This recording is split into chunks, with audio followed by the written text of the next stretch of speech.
Not many games have changed the face of gaming like Call of Duty has.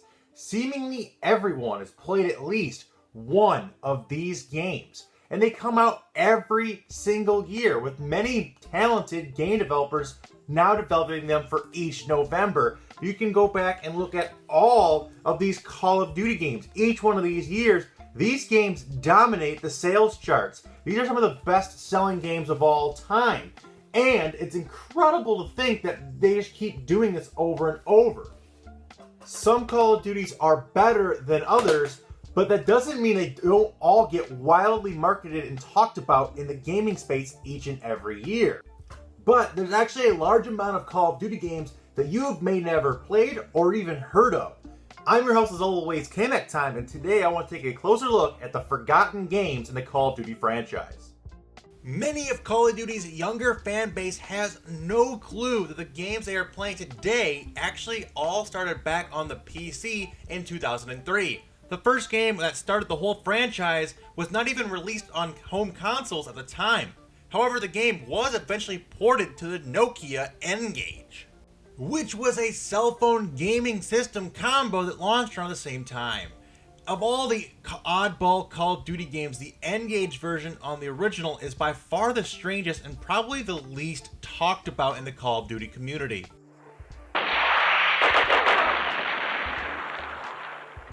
The next game out was a Big Red 1, which is actually a spin-off of Call of Duty 2's campaign, and it was released in 2005 on the Nintendo GameCube, PS2, and original Xbox, but was never actually ported to the Xbox 360 or PS3. This was my very first experience playing a Call of Duty game that I ever had on the GameCube back in the day. I actually got a copy for it for Christmas, and I played the absolute hell of it. It is easy to forget that Call of Duty was around before the days of the online shooter being super popular that we see today, and that the campaign used to be what everyone wanted to play. Another odd spin-off title in the Call of Duty World franchise is Call of Duty World at War Final Front, which came out exclusively on the PS2 in 2008. The game wasn't made by Treyarch, who made World at War. Instead, it was developed by the British dev team from Rebellion Studios. The game did not include a multiplayer, instead focusing on the campaign, which mostly follows the same plot as this other version, but does include extra missions and has a slightly different outcome. In this version of the game, characters like Roebuck and Polanski survived the final battle at Okinawa, whereas they do not in the other versions. We're off the beach. Good work, Marines. We need to take out those machine guns up ahead. Another group of Call of Duty games that gets swept under the rug is all the titles that were released for the Wii and Wii U, and there was actually a fair amount of them. Call of Duty 3, 4, World at War, Black Ops, and Modern Warfare 3 were all released on the Wii, and Black Ops 2 and Ghost actually got Wii U ports. Obviously, these versions were slightly different from other consoles' versions. The Wii used the Wiimote to aim and featured a much different control scheme compared to the consoles that used the 360 or PS3 controllers. But even beyond that, certain games are completely different. COD 4 on the Wii is called the Reflex Edition and has many features like split-screen multiplayer, among others, removed, and it also looks much worse graphically than the PS3 or Xbox 360 due to the hardware limitations of the Wii. And most glaringly of all, it actually has missions cut from the game and major plotline points are missing, making it a much harder story to follow. Similar cuts are made throughout all of the COD games on the Wii. However, the Wii U ports are more or less the same, just with lesser graphics than their counterpart. And finally, the last collection of Call of Duty games that are never really talked about are the handhelds. Now, of course, Call of Duty hit the handheld market due to its extreme popularity, and it received games for the Nintendo DS, Sony PSP and PS Vita, and even mobile phones. A version of Call of Duty 2 was actually developed for mobile phones and was available for purchase from the Verizon Wireless Store. Unlike the PC and console counterpart versions, which were first-person shooters, this version actually uses a top-down view and was really kind of a neat little experience on your mobile phone. Next up was Call of Duty Rhoads to Victory, which is a spin-off of the Call of Duty 3 storyline from the World War II. It was released for the Sony PSP in 2007, and it follows a similar plot to COD 3, only with minor changes. It actually featured a 6-player online multiplayer mode. However, after the decline of the mobile gaming market share of the PSP due to the popularity of the Nintendo DS, Call of Duty games jumped to the DS as their mobile platform of choice.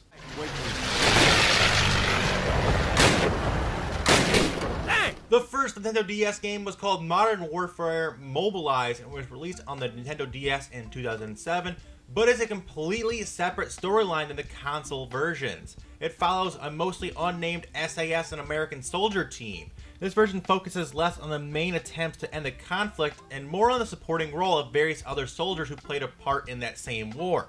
The game did feature again a 6-player online multiplayer, believe it or not, and the servers are going for a pretty good time but have since been shut down. Black Ops and World at War also saw very similar style releases on the Nintendo DS that follow a similar storyline but it's kind of different than the console versions of the game. Again, these featured online multiplayer modes and even threw in some other stuff. There's actually a pretty interesting little group of games here, and they might give more insight to the storyline of the main series. If you're a fan of the Call of Duty lore and background, then I'd say just picking these series up here and give them a play, as they do give more detail to these storylines. Call of Duty also made its way onto iOS platforms with the Call of Duty Zombies and its sequel, Call of Duty Black Ops Zombies. These are basically mobile, dumbed-down versions of the popular Zombies game mode from the console versions of these games. They both supported local and online multiplayer of up to 4 players, and they are pretty neat little spin-offs on the zombie game type and are a cool way to get your zombie fix in on the go. Later in 2013, we received another COD iOS game called Call of Duty Strike Team. Developed by Blast Furnace, this game is a unique blend of FPS and an RTS. The player can also switch between first and third person perspectives on the fly. The plot is set in the Black Ops universe in the year 2020, and it also features a survival mode much like the one seen in Modern Warfare 3. Overall, the game was subpar and failed to deliver a worthwhile experience for mobile or console gamers, and I'd recommend steering clear of this one. Move along the jetty. In 2012, Call of Duty Black Ops Declassified was released on the PS Vita, and nobody ever talks about this entry to the franchise, but it does actually do some interesting things with that storyline.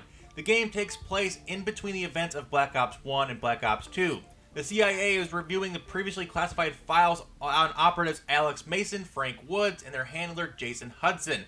The plot ends up showing how the antagonist of Black Ops 2, Raul Menendez, came to power, and the drug cartel is a direct result of Mason's actions during a raid on the family home in 1982. It is a pretty neat little game for the Vita, and not many people got a chance to play it because the Vita sold so poorly and it's the only place you can play it. And now our final game, which was strangely only released in China on the PC back in 2013. It is called Call of Duty Online, and it's actually an MMO style Call of Duty. It's a free-to-play style as well. Players can use microtransactions to upgrade their characters, much like we see in modern games. Looking at you, EA. The game features maps from Modern Warfare 2, Black Ops, Ghosts, and even Advanced Warfare, all thrown in together with all their weapons thrown in as well. It also has its own robotic zombies mode called Cyborg Rising. It's a very different style of COD than we've seen here in the West, but it's kind of popular in China, so who knows, maybe one day we will see a release of something similar here, but I'm not really holding my breath on that. Anyway, that's all I have time for today, guys. Hope you guys all enjoyed the video. If you guys did, be sure to hit that like button down below and subscribe for more content in your sub boxes daily. Share this video with anyone who is a big Call of Duty fan. Also, down in the comment section below, let me know what your favorite Call of Duty of all time is. Now, personally, for me, it's either Black Ops 2 or, of course, the OG Call of Duty 4. These games were incredible. It's one of the best gaming experiences I've ever had in my life. So, let me know down in the comments which one is your favorite. Is it one of the newer games? Is it the Spacer Age games? Is it Boots on the Ground? Is it World War II? Is it Black Ops 3? I'd love to know which COD you guys liked the most. It's really interesting to see how each new generation of Call of Duty fan likes certain games and likes certain things. I personally am more fond towards the older style of Call of Duties from like the 2007, 2008 time period. But I'd love to hear what you guys think. Anyway, That's all I have time for today, guys. Like I said, remember that it's always K-Mac time. So, alright, guys, until then, take it easy and peace out. Thanks again for watching, guys. If you guys enjoyed the content on the channel and would like to help out, then check out my brand new Patreon page. Donors get access to early videos and special Patreon-only content as well. Click the link on the screen and check that out.